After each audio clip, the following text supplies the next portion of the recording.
Hi hello నమస్తే welcome to my channel Lasya from Karimnagar. ఈరోజు మనము నాకెంతో ఇష్టమైన మరియు మా వారికి కూడా ఎంతో ఇష్టమైన పన్నీర్ కర్రీ అయితే రెడీ చేయబోతున్నాము.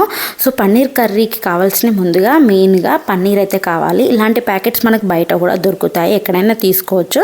అండ్ అదే కాకుండా మనకి ఇక్కడ టమాటా, ఉల్లిపాయలు అండ్ కొత్తిమీర అన్నీ గార్నిష్ కోసం అయితే కావాలి. సో ఇక్కడ నేనైతే పన్నీర్ని కట్ చేయబోతున్నాను. మనం ఇదైతే ఫ్రీజర్లో పెట్టుకోవచ్చు. సో పన్నీర్ ఎలా అయితే ఉంటుంది మనం పీసెస్గా కట్ చేసుకోవాలి ఫస్ట్. సో ఇలా కట్ చేసుకున్నాక ఒక బౌల్ తీసుకొని అందులో మనము మనకు సరిపోయేంత, ఇప్పుడు నేను ఇంత క్వాంటిటీ తీసుకున్నాను కదా, దానికైతే ఒక 1.5 స్పూన్ కారము, ఒక spoon salt and one spoon ధనియాల మసాలా, ఒక కొంచెం 1/2 స్పూన్ గరం మసాలా కావాలి. సో ఇవన్నీ చూస్తున్నారు కదా, కలుపుతున్నాను. ఇవి కలిపేసినాక మనము పన్నీర్ ఉంది కదా, కట్ చేసి పెట్టుకున్న పన్నీర్ ఇందులో వేయాలి. ఇందులో వేసినట్టయితే మంచిగా కలుపుకోవాలన్నట్టు ఆ పన్నీర్ ముక్కలకి కారం మసాలా అంతా కలుపుకోవాలి పట్టేటట్టు.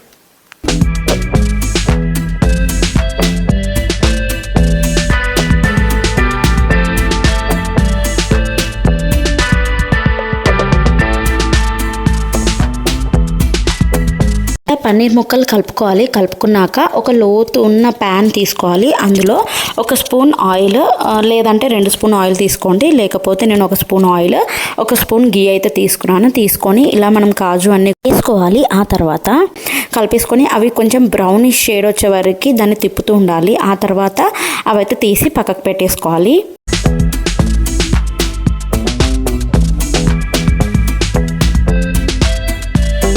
మళ్ళీ అదే ముకుడులో 1 స్పూన్ ఆయిల్ వేసేసుకొని మనం కలిపి పెట్టుకున్నాం కదా పన్నీర్ ముక్కలు, అవి ఇందులో వేసేసుకొని చక్కగా గోల్డిష్ బ్రౌన్ వచ్చే వరకు కలుపుకొని ఆ తర్వాత తీసి పక్కకైతే పెట్టుకోవాలి.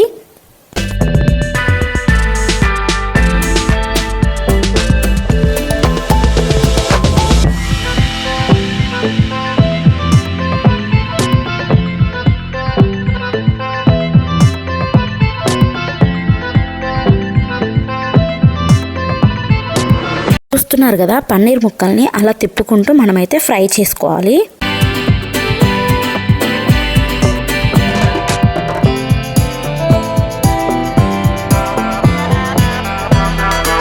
పన్నీర్ ముక్కలు చూసారు కదా, సాఫ్ట్గా అయితే అయ్యాయి. సో ఇలా అయ్యాక ఈ కలర్ వచ్చినాక మనం పక్కకు అయితే పెట్టుకోవాలి.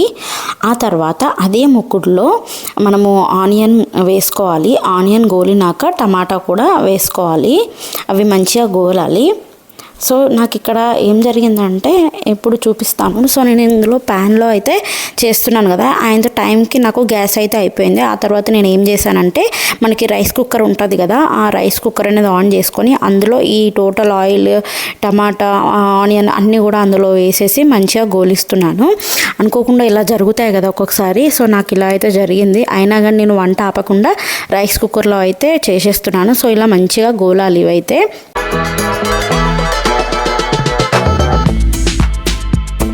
సో ఇలాగా ఉల్లిపాయలు, టమాటాలు మంచిగా ఫ్రై అయ్యాక అది చల్లారబెట్టి ఆ తర్వాత అది మిక్సీ పట్టేసుకోవాలి. ఇలా పేస్ట్ లాగా అయితే అవుతుంది. సో నెక్స్ట్ అయితే మనం తీసుకున్న అదే ముక్కుడులో మనమైతే నెక్స్ట్ ఆయిల్ వేసేసుకొని ఇది ప్రాసెస్ కంటిన్యూ చేయాలి. సో నేనైతే ఇక్కడ రైస్ కుక్కర్లో చేస్తున్నాను కాబట్టి ఈ రైస్ కుక్కర్లో నేను 4 స్పూన్స్ ఆయిల్ వేసేసినాక ఆ తర్వాత మనకి బగార్ సామాన్ ఉంటుంది కదా, ఆకు, చెక్క, లవంగాలు, యాలకులు, సో ఇవన్నీ కూడా వేసేసుకోవాలి అదే ఆయిల్లో. సో అవి వేసేసుకున్నాక మనము చక్కగా గోలాలు ఏవైతే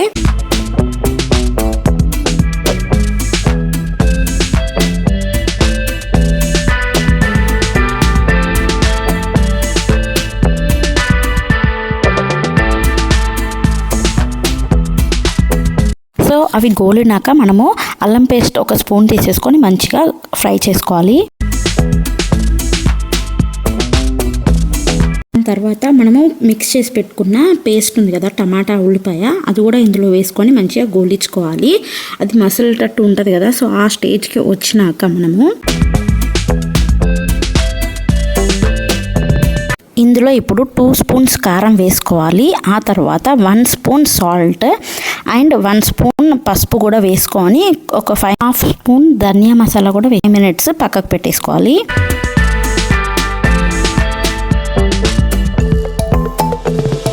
ఆ తర్వాత మనము ఫ్రై చేసి పెట్టుకున్న కాజు మరియు పన్నీర్ అందులో వేసేసుకోవాలి. అందులో వేసేసుకొని చక్కగా కలుపుకోవాలి. ఆ తర్వాత ఒక 5 మినిట్స్ దాన్ని అలా పక్కకు పెట్టేసేయాలి. చూస్తున్నారు కదండి, మనకి 5 మినిట్స్ తర్వాత ఆయిల్ ఇలా పైకి తేలుతూ ఉంటుంది. సో అప్పుడు మనకి మంచిగా పన్నీర్ కాజు కర్రీ అయితే మనకి రెడీ అయిపోతుంది. మంచి ఎమ్మీగా చేసుకోవచ్చు, చాలా ఈజీ. ఎవరైతే పన్నీర్ చాలా ఇష్టం ఉందో బట్ కర్రీ వేసుకోలేకపోతున్నారు అనుకున్న వాళ్ళకైతే డెఫినెట్గా ఇలా చేసుకొని ఇంట్లో సింపుల్గా తొందరగా అయితే చేసుకోవచ్చు. సో మీకు నచ్చిందా అండి ఈ పన్నీర్ కాజు బటర్ మసాలా కర్రీయో కాజు